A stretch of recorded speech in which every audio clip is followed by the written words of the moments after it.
네, 한기자 사회부 법조팀 김정근 기자 나와 있습니다.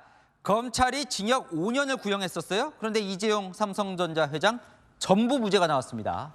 네, 이 사건 쟁점은 이재용 삼성전자 회장이 그룹을 승계하는 과정에서 삼성물산과 제일모직을 부당하게 합병했는지 여부였습니다.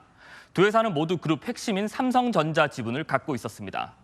검찰은 제일모직을 지배하고 있던 이 회장에게 유리하게 합병을 하려고 삼성물산 가치를 의도적으로 낮췄다고 주장했습니다. 하지만 오늘 법원은 두 회사 합병이 경영상 목적이었을 뿐 승계 작업이라는 아니었다고 판단했습니다.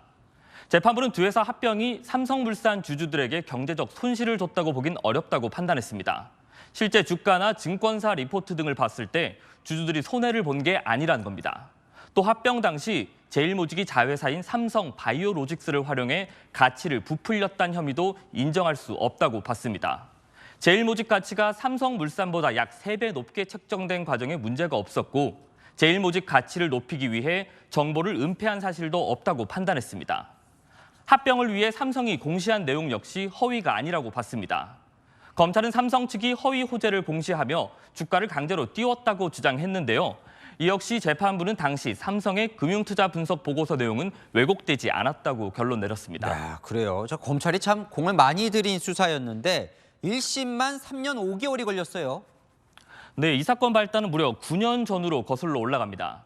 삼성물산과 제일모직이 합병한 시점이 2015년 9월인데요. 이 합병을 수상하게 여긴 시민단체의 고발이 이어졌고 5년 만인 2020년 9월 이재용 회장이 불구속 기소됩니다. 오늘 1심 결과가 나오기까지 3년 5개월 걸렸는데요. 그 사이 재판만 106차례 치러졌고 이 회장은 법원 허가 없이 해외 출장도 제대로 다니지 못하는 등 사법 리스크를 감수해야 했습니다. 당시 검찰도 이 사건 수사에 사활을 걸었었는데요. 당시 중앙지검장이던 윤석열 대통령과 한동훈 당시 3차장이 수사 책임자였습니다. 이 사건을 직접 수사한 이복현 금융감독원장까지 내로라 하는 특수통 검사들이 달라붙었던 사건입니다. 당시 검찰 수사심의위가 수사 중단과 불기소를 권고했지만요. 이복현 감사는 이재용 회장이 최대 주주 제일모직에 유리한 시점에 삼성물산 흡수 합병을 일방적으로 결정했다며 기소를 이어갑니다. 이 검찰의 무리한 기소 아니냐는 비판도 있었는데 오늘 이복현 원장은 이 회장 선고를 앞두고 사법 리스크를 일단락하는 계기가 되면 좋겠다는 상반된 입장을 내놓기도 했습니다. 아, 그랬어요? 네. 자, 그러면 삼성의 사법 리스크는 그래서 일단락 되는 겁니까? 네, 오늘 재판 보시면 삼성의 경영권 승계를 위한 부당합병은 없었다고 결론이 났습니다.